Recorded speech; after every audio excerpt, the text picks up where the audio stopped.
Hello everyone, আজ করলাম রসগোল্লার পায়েস। চলো দেখিয়ে দিই সবাইকে।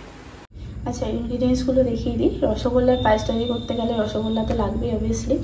তো এখানে 20টা রসগোল্লা নিয়েছি আমি। রসগোল্লাগুলোর রসটা ভালোভাবে ছড়িয়ে নিয়েছি।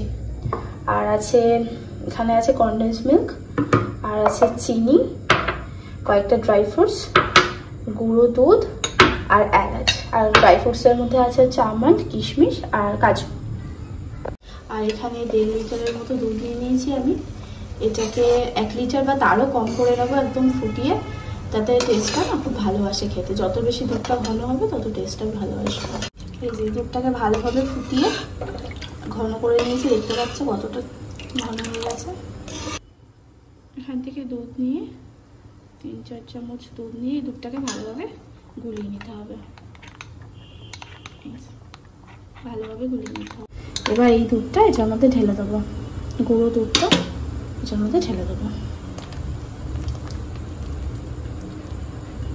দিয়ে আবার ভালো করে কিছুক্ষণ নাড়িয়ে নিতে হবে।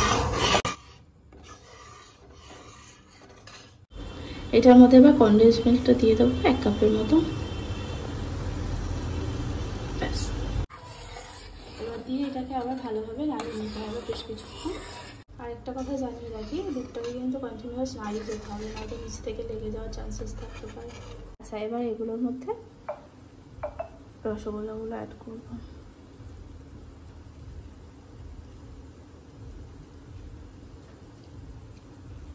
এবার আমি এখানে 1 চামচের মতো চিনি অ্যাড করছি। তোমাদের ঘরে যদি দুধ থাকে গুঁড়ো অ্যাড করতে পারো, ওটা তো ভালো লাগে খেতে। বেশ 1 চামচে একটু বেশি দিলাম চিনিটা, দিয়ে ভালো করে আবার নাড়িয়ে নেবো। কত দেখতে কি সুন্দর হয়েছে না? এটাকে আরেকটু ফুটিয়ে নেবো। এটা রেডি হয়ে গেছে। এখন একবার দেখি টেক্সচারটা কেরম এসছে।